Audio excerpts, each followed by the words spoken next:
Assalamualaikum warahmatullahi wabarakatuh. Halo guys, welcome back to my channel Noyredbab. Selamat datang di channel Noyredbab. Jangan lupa like, komen, dan subscribe biar aku semangat terus bikin konten-konten berikutnya. Di video kali ini spesial menjelang Pesta Demokrasi di tahun 2024 ini, pada tanggal 14 Februari 2024 mendatang, kita akan melaksanakan pemilihan umum, baik itu dalam tingkat kabupaten, provinsi, maupun di pusat. Nah, pemilihan yang diselenggarakan Indonesia ini 5 tahun sekali, merupakan kewajiban yang diselenggarakan oleh negara Republik Indonesia.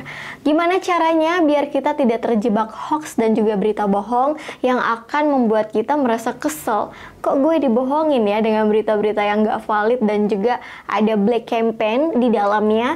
Jangan sampai kita terjebak. Yang pertama itu adalah lihat judul dan sesuaikan dengan isi beritanya.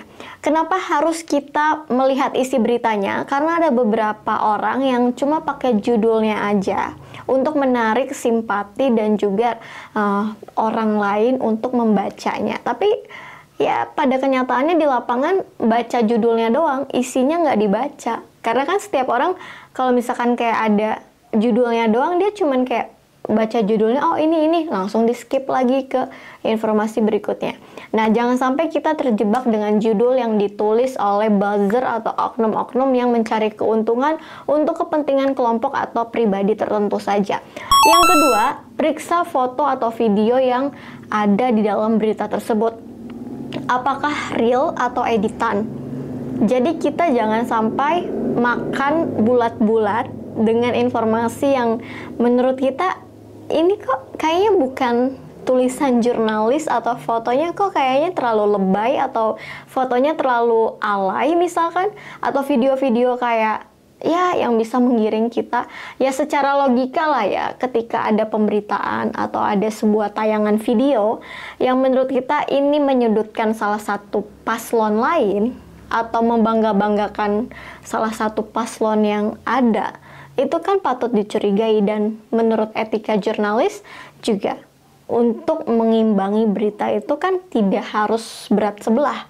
Jadi ada penyeimbangan. Jadi nggak hiperbola banget gitu, nggak lebay-lebay banget judulnya, foto atau videonya. Next, yang ketiga itu adalah jangan mudah terprovokasi. Kalau kita terprovokasi dengan tayangan atau video atau foto yang kita lihat di sosial media, kita mudah untuk digiring kemana-mana. Dengan pemikiran ini kita ikut ke kanan, pemikiran ini kita ikut ke kiri. Kita harus punya salah satu prinsip, yaitu kira-kira calon-calon yang menurut kita bagus, yang menjadi pilihan yang mampu memimpin Indonesia ini harus kayak gimana nih? Nah, kita harus searching beberapa sumber-sumber terpercaya, berita-berita yang sudah kita tahu, yang sudah terkenal, dengan judul-judul yang menurut kita tuh nggak lebay-lebay banget, tapi kita cross-check lagi bagaimana track recordnya, perjalanannya seperti apa. Semua orang tuh kan punya seleranya masing-masing ya dalam memilih pemimpin, tapi jangan mudah untuk terprovokasi atau ikut-ikutan kelompok atau teman-teman yang lain untuk pilih ini aja, ini kan begini-begini. Jangan mudah terprovokasi.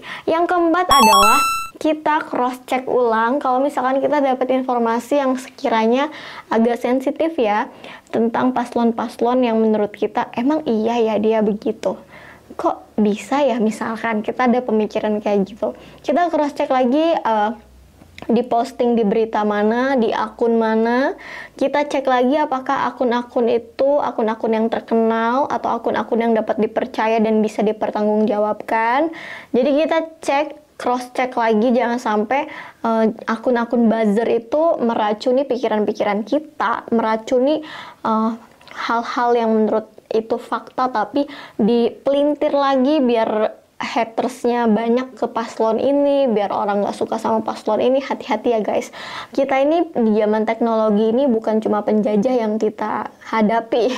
Penjajah yang sebenarnya itu adalah buzzer-buzzer yang dibayar untuk menyudutkan paslon lain dan memenangkan paslon-paslon yang membayar dia.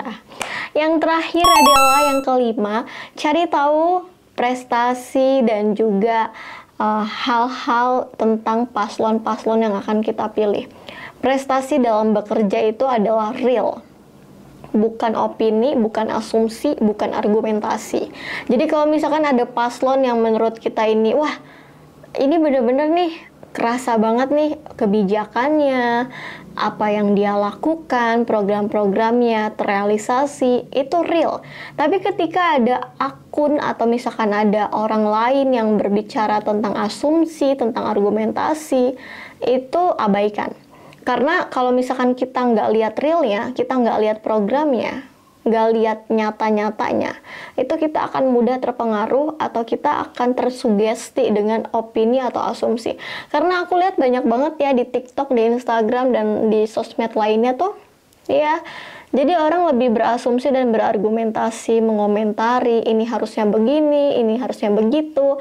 Jadi ya sebenarnya sangat disayangkan, bahkan ketika kita berada di ruang akademis, kita berada di salah satu lingkungan akademisi, pasti yang dilihatnya itu adalah realnya, fakta di lapangannya, bukan sekedar asumsi dan juga ya argumentasi belaka. Thank you so much udah nonton video ini. Kita doakan semoga pagelaran Pesta Demokrasi di tahun 2024 ini aman, tertib, dan kondusif. Dan kita doakan semoga nggak ada hal-hal yang mengarah ke negatif vibes, kayak misalkan black campaign dan lain sebagainya. Dan kita tahu sekarang udah ada orang yang masing-masing paslon tuh kayak musuhan, terus kayak pukul-pukulan. Itu sangat merugikan diri sendiri dan juga keluarga kamu. Oke, thank you so much, bye. Kita ketemu di next video berikutnya. Wassalamualaikum warahmatullahi wabarakatuh.